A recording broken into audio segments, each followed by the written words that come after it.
நீங்க வந்து ஒரு ஈக்விட்டி பேஸ்ட் இன்வெஸ்ட்மெண்ட் பண்ணியிருக்கீங்க, இல்லைன்னா நீங்க ஒரு பிசினஸ்ல இன்வெஸ்ட் பண்ணியிருக்கீங்கன்னா 10 வருஷமும் உங்களுடைய பிசினஸ் இன்கம் வந்து மேல போய்க்கிட்டே இருக்காது.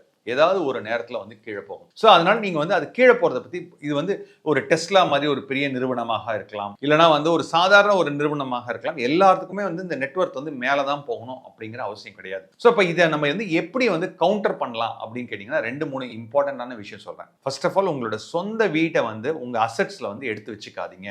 ஏன் சார் சொந்த வீட வந்து அசெட்ஸ்ல எடுத்து வச்சுக்க கூடாது அப்படின்னு பாத்தீங்கன்னா, கடைசியா நீங்க இருக்கிறதுக்கு ஒரு வீடு வேணும். அது வந்து சென்னையில இருக்கலாம், பெங்களூர்ல இருக்கலாம், திருச்சியில இருக்கலாம். ஸோ நீங்க இருக்கிற வீட வந்து ஒரு பெரிய சொத்தாக நீங்க கன்சிடர் பண்ணாதீங்க. அதை வந்து ரிமூவ் பண்ணிடுங்க. Point number 1. பாயிண்ட் நம்பர் 2 வந்து பாத்தீங்கன்னா அசெட் அலோகேஷன் சொல்லுவோம். மேஜிக் ஆஃப் லைக் ஃபினான்ஷியல் ஃப்ரீடம்னா அசெட் அலோகேஷன். அசெட் அலோகேஷன்னா என்னன்னாக்க, எனக்கு தெரிஞ்சு நிறைய பேர் வந்து அசெட் ரிச் கேஷ் புவர்னு சொல்லுவாங்க. அது என்ன அசெட் ரிச் கேஷ் புவர் அப்படின்னு கேட்டீங்கன்னா, எல்லா அசெட்டையும் கொண்டு போய் ரியல் எஸ்டேட்ல போட்டு வச்சிருப்பாங்க.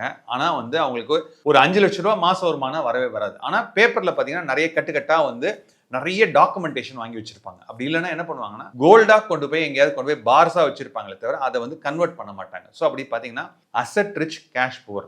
ஸோ இதுக்கு என்ன சீக்ரெட் அப்படின்னு கேட்டீங்கன்னா, அந்த சீக்ரெட் வந்து தி secret lies in asset allocation. Asset allocation என்ன? பிசிக்கல் அசெட்ஸ் எவ்வளவு இருக்கணும், ஃபினான்ஷியல் அசெட்ஸ் எவ்வளவு இருக்கணும், இதை பத்தி நம்ம அடுத்தடுத்த வீடியோவில் நிறைய பார்க்கலாம்.